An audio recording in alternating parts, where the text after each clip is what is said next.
बात उस समय की है जब हवाई जहाज इतने प्रचलित नहीं थे और विदेश जाने के लिए समुद्री जहाज से जाना होता था, जिसमें लंबा समय तो लगता ही था। रास्ते में अनेक प्रकार की कठिनाइयां भी आती थी। उसी काल के एक विद्वान पंडित समुद्री जहाज द्वारा कहीं दूर देश जा रहे थे।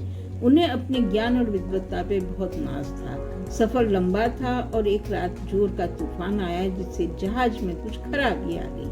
कप्तान ने जहाज को एक द्वीप के पास लंगर डाल खड़ा कर दिया। पता चला कि तूफान के कारण जहाज में कुछ अधिक खराबी आ गई है, जिसे ठीक होने में समय लगेगा। पंडित जी ने सोचा, क्यों न इस समय का उचित उपयोग किया जाए और द्वीप के वासियों को धर्म की शिक्षा दी जाए। उन्हें ईश्वरीय ज्ञान देकर उन तक पहुंचने का मार्ग बताया जाए, ताकि वह अपना परलोक सुधार सके। पंडित जी जहाज के कैप्टन से इजाजत लेकर एक छोटी नाव द्वारा द्वीप तक जा पहुंचे। वहां उनकी मुलाकात 3 द्वीपवासियों से हुई। वह अनेक वर्षों से उस सूने द्वीप पर रह रहे थे। अच्छी बात यह थी कि वह भी उसी भाषा में बोलते थे जो पंडित जी स्वयं बोलते थे, अतः उनसे बातचीत करना सरल हो गया। पंडित जी ने उनसे ईश्वर और उनकी आराधना पर चर्चा शुरू की। उन्होंने द्वीपवासियों से पूछा, क्या आप ईश्वर को मानते हैं? वे सब बोले हाँ। पंडित जी ने आगे पूछा, आप ईश्वर की आराधना कैसे करते हैं? उन्होंने बताया कि हम अपने दोनों हाथ ऊपर करके कहते हैं कि हे ईश्वर, हम आपकी संतान हैं, आपको याद करते हैं, अतः आप भी हमारा ध्यान रखना। पंडित जी ने कहा, यह प्रार्थना तो ठीक नहीं है।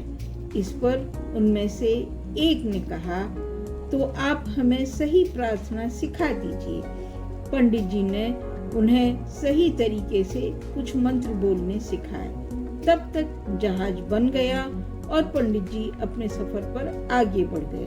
3 दिन बाद पंडित जी जहाज के डेक पर घूम रहे थे कि उन्होंने देखा कि वह तीनों द्वीपवासी जहाज के पीछे पानी पर दौड़ते हुए आ रहे हैं और उन्हें रुकने का इशारा कर रहे हैं।